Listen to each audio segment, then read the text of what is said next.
Jo here with another Time for Tea Designs video. In today's video, I'm going to be using this stamp set here. This is one of the new release stamps, and it's the All Occasions Critters, and I'm so excited to use it as I've not really had much chance to craft with the new stamps yet. And I do love this particular set.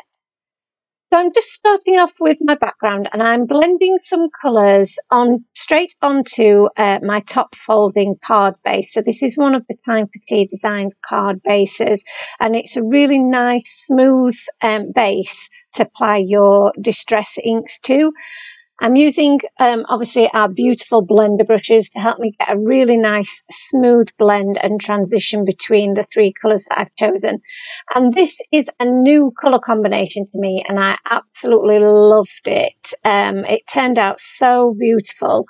So the first colour that I used was the Tattered Rose, and I've also used the Aged Mahogany. And then my final colour is going to be this Ground Espresso.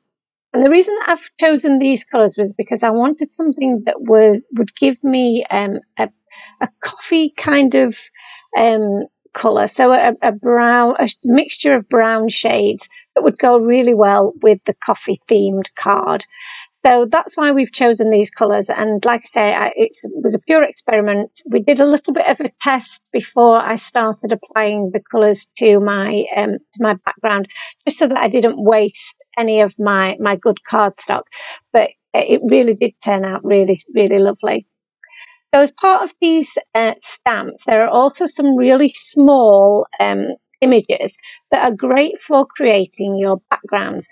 So I've picked one of those smaller stamps, which is almost like a series of little coffee stains. And that's how it was designed. And I'm using that with some of this the Aged Mahogany distressing, and I'm just randomly stamping those, turning them around and moving them around onto my card base, and just creating my own little pattern. So by allowing some of those images to go off the edge of the page, it looks like I've cut this out of some cardstock.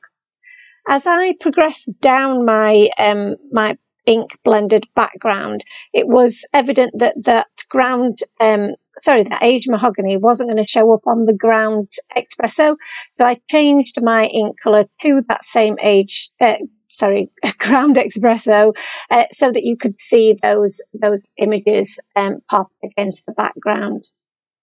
So I've already stamped my image onto some super smooth cardstock, and I'm now colouring that in with some of my Copic markers. So I've just chosen a really simple colour scheme using some salmony pink colour markers here, just to create that really cute little pig image. So just three colours blended together, starting with my lightest and then working up to my darkest shade.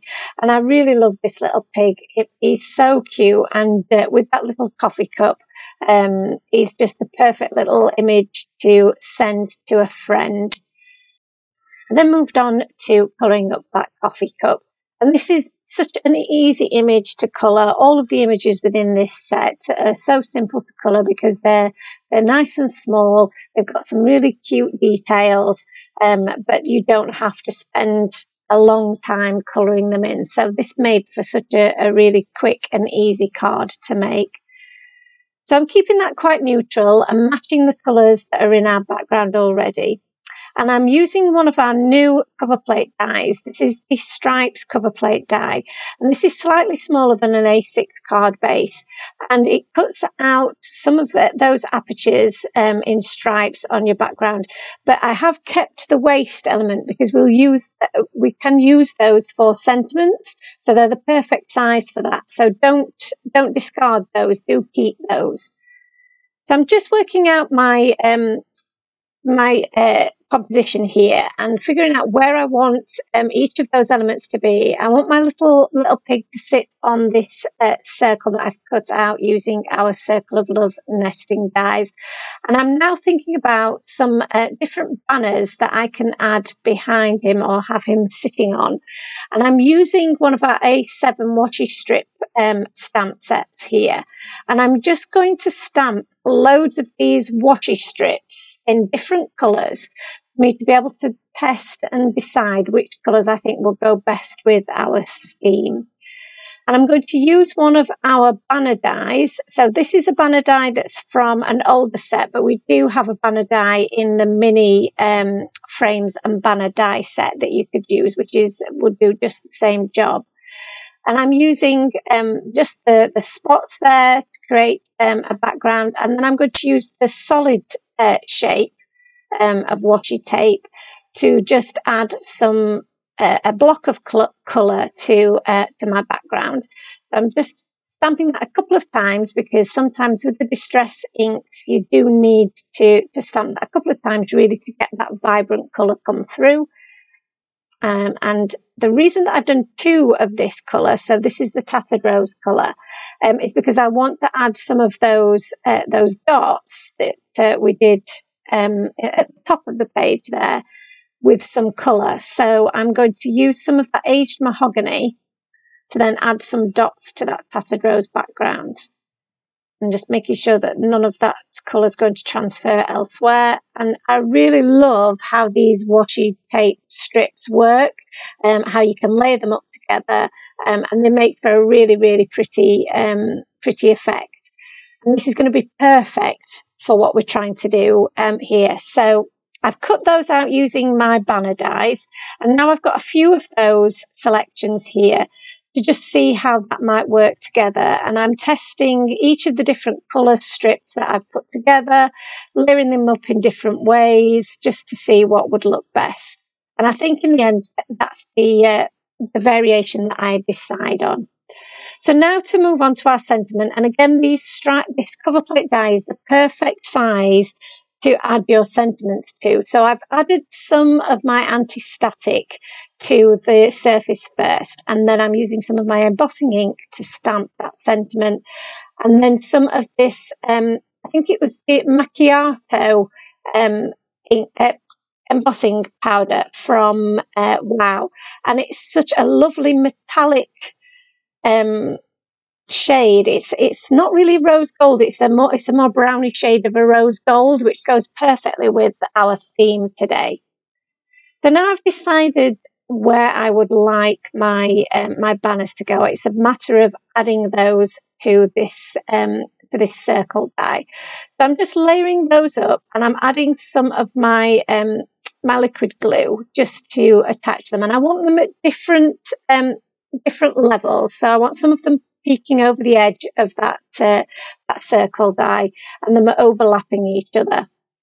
So just applying some more glue there, and just checking each time that I'm happy with where my little pig's going to sit. And then I've lined that up onto that cover plate die, used some washi tape so that I can trim off the excess. And now that is ready to attach to the front of our card. I'm using some of my liquid glue here just to attach that cover plate die to our background, and you can see that all those little patterns that we made poke through those apertures and just make for a really pretty pattern. And then for our little focal piece, I'm going to use some 3D foam tape. So I'm just adding a few pieces of that to the back of this panel. I'm going to use my pokey tool to remove the backing paper, and then I'm just going to pop that in place to the left-hand side of our card. And then the final element to add to this focal point is our little pig. So I've used some 3D foam tape on his head, and then just some liquid glue to his feet.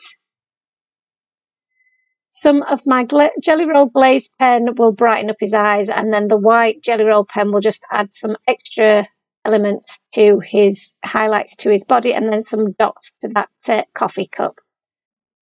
My finishing touch is to just add some of my Nouveau crystal drops and jewel drops. These are a really great embellishment because you can make them whatever size you like. And I'm just dotting them around, just mixing up the colours. So the colours that I've chosen do match my background really well, which is a happy accident. But I do love the little bit of something extra they add to your design without overpowering it at all. So I do find that sometimes less is more, and you can go mad with the amount of extra extra embellishments you add, but I'm just looking to make sure that there is balance throughout and that those drops are leading me across my design and through that message.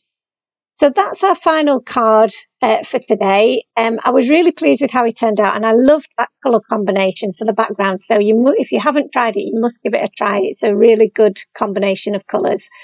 I really hope that you enjoyed the video today. If you did, then please do like and subscribe to our channel. And if you can, then please do join us every Thursday on Facebook for our crafting live events at 8 o'clock. Thank you again for joining us today, and we'll see you again for more videos real soon. Bye-bye now.